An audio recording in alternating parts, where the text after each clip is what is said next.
سلام از شهری که وجود نداره. اینجا چارمین گالریه و ما تصمیم داریم محصولات آرایشی، بهداشتی، عطر، اتکلون، هر چیزی که فکر کنید رو با هم بررسی کنیم، مقایسه کنیم تا بتونیم راحت انتخاب کنیم و محصولی بگیریم که به دردمون بخوره. امروز میخوام میسلار واتر براتون تست کنم. 2 تا میسلار واتر مختلف. یه میسلار واتر 2 فازه و یه میسلار واتر 2 فاز نیست. حالا فرق 2 فاز با غیر 2 فاز چیه؟ اول که بهتون بگم میسلار واتر 2 فاز میسلار واتریه که آرایش‌های 24 ساعته ضد آب، آرایش‌های سنگین رو خیلی راحت پاک میکنه. میسلار واتر معمولی برای آرایش‌های روزانه و سبک خیلی مناسبه. یه رژ مایع 24 ساعته از برند اللکو که واقعا واسه کارمندا و واسه کسایی که میخوان رژ لبو بزنن و از لبشون پاکی نشه فوق‌العاده مناسبه. میخوایم این رژ لب رو روی دستمون جفت دستمون زدیم که یک بار میسلار واتر 2 فاز و یک بار میسلار واتر معمولی رو تست کنیم ببینیم کدوم عملکرد بهتری داره و کدوم ارزش خرید بیشتری داره.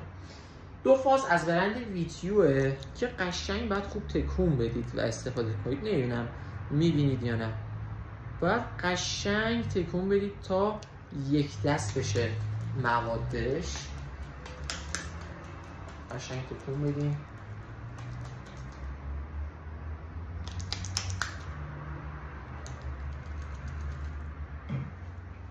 و یک پد سکه‌ای. پد سکه‌ایمون کجاست؟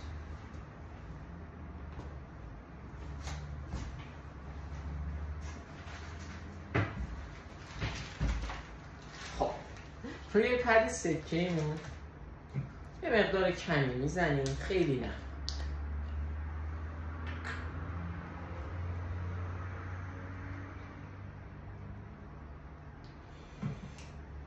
اندازه نخود زدم. کنید اینم رژ لبه. میگیریم روش. چند ثانیه وای میستیم که تا مواد عمل کنه. خیلی نرم روش میزنیم و شاهد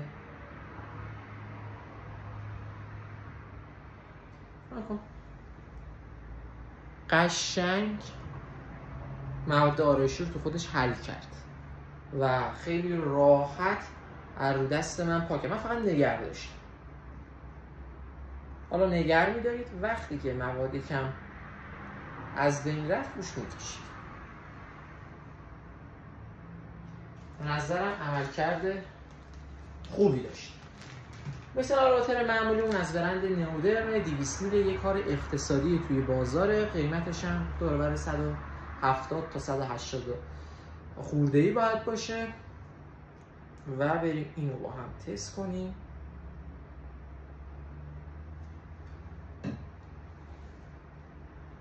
اینم نگه می‌داریم.